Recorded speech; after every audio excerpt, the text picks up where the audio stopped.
Hey you, are you struggling with understanding pneumothoraxes? Obviously, because that's why you're on this video. Hi, I am the nurse doc tutor Asia, and this channel is dedicated to helping you, yes you, pass NCLEX and get RN or LPN behind your name. So don't be stingy, share with your classmates so you all can pass. But today's lesson, we'll be talking about pneumothoraxes. So let's get started.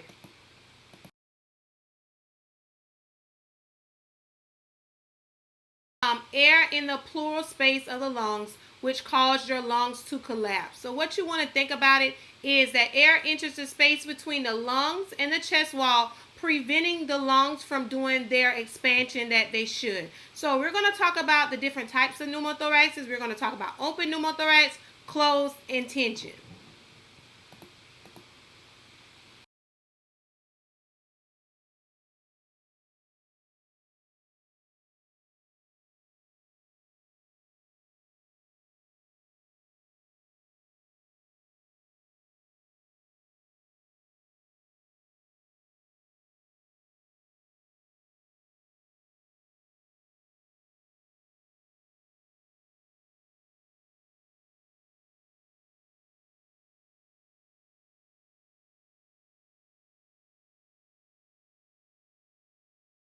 Paracentesis could put the patient at risk for a pneumothorax as well.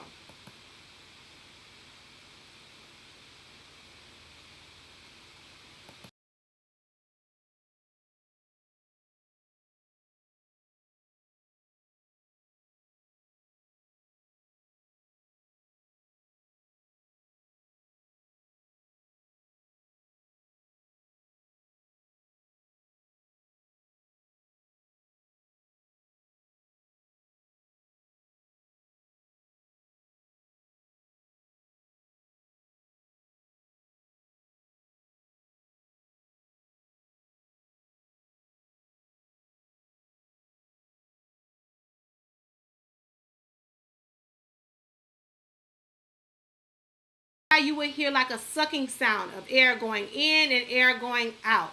All right, tension pneumothorax, that is air builds up but cannot escape. So pressure builds up and that causes a mediastinal shift, and that is a life-threatening emergency.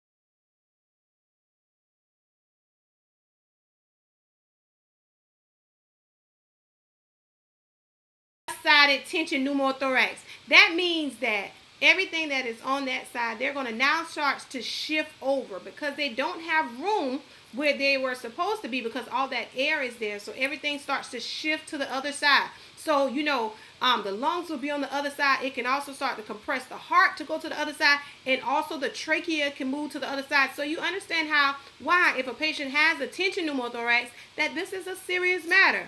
Your patient could also have a subcutaneous emphysema. And we know that basically a little crackling of under the skin, and that's nothing but air, up under the skin. You can have the sucking sound with the open pneumothorax, and we hear the sucking sound because air is going in and air is going out. Expansion of the chest, rise and fall, it may be unequal. So remember, if your lung is collapsed, right, the chest may not fall and rise equally, and your patient could complain of shortness of breath. And not could complain, it will complain of shortness of breath. So I want to talk more about tension pneumothorax because this is a life-threatening emergency. So in a tension pneumothorax, air is not able to escape. So you're going to have a buildup of air, and that air is now going to start causing the heart, the trachea, the esophagus, and other great vessels to move away from the affected side. So all that buildup of air basically is going to push everybody over, and this is a medical emergency.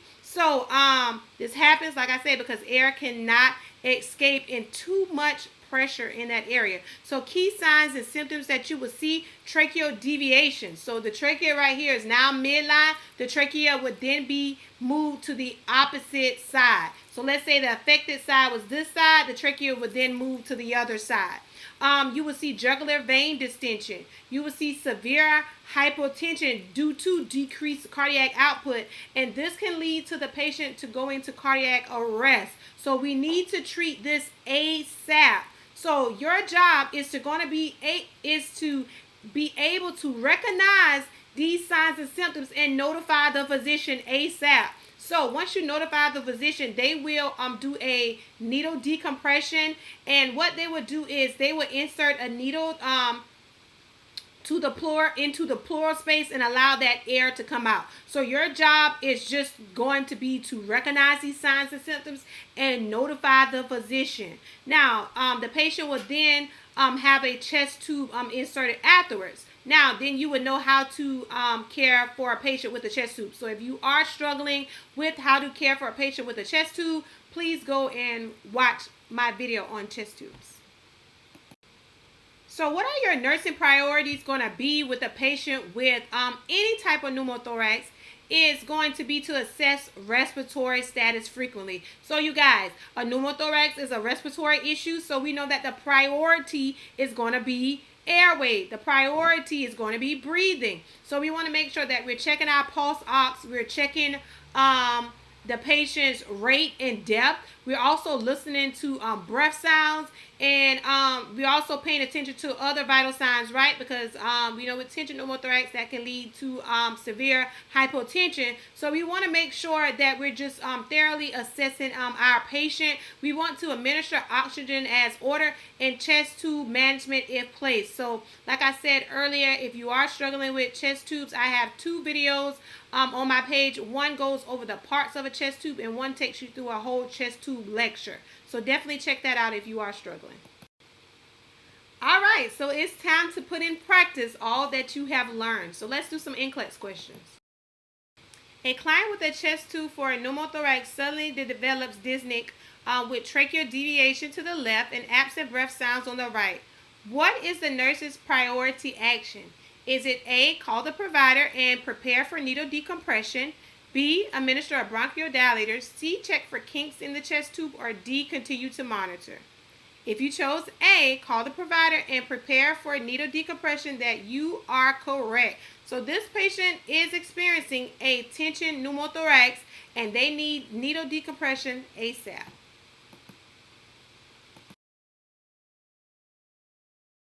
Presents with sudden onset of chest pain and shortness of breath. No trauma is reported. What type of pneumothorax is suspected? Is it A, a traumatic pneumothorax, B, a tension pneumothorax, C, a open pneumothorax, or D, a spontaneous pneumothorax? So I'm going to give you some time to think about it. If you chose D, a spontaneous pneumothorax, then you are correct. So remember, a spontaneous pneumothorax is just a pneumothorax that just occur based on nothing. It just happened. Following is most concerning assessment in a client with a chest tube. Is it A, a drainage of 40 mL in the last hour, B, continuous bubbling in the water seal chamber, C, fluctuation of fluid with respiration, or D, occasional coughing? If you chose B, continuous bubbling in the water seal chamber, then you are correct. So we should not see continuous bubbling in the water seal chamber because that suggests that the patient has an air leak. A nurse is caring for a client with a tension pneumothorax. Which clinical manifestation should the nurse expect?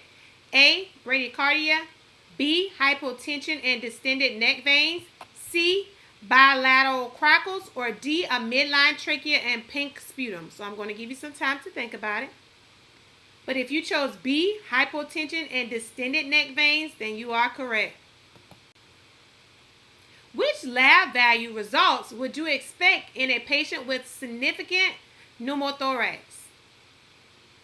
Is it A PCO2 of 35, pH of 7.5, B, a PaO2 of 58, oxygen of 88%, a bicarb, C, a bicarb of 26 and a pH of 7.40, or D, a PaCO2 of 45 and a PaO2 of 94. So I'm going to give you some time to think about it.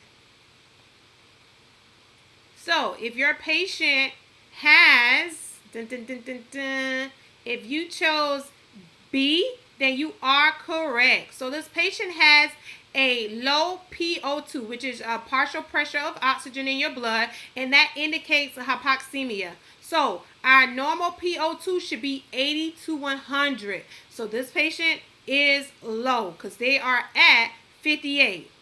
Then we have our oxygen saturation. So our oxygen saturation's normal range is 95 to 100, and this patient is at 88. So that shows us that the patient has low oxygen saturations.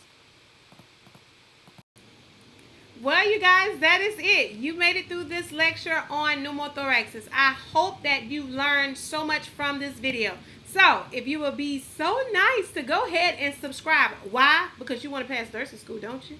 You might as well go ahead and subscribe. Also, leave me any type of comments, and make sure to share it with all your classmates. I'll see you in the next lesson.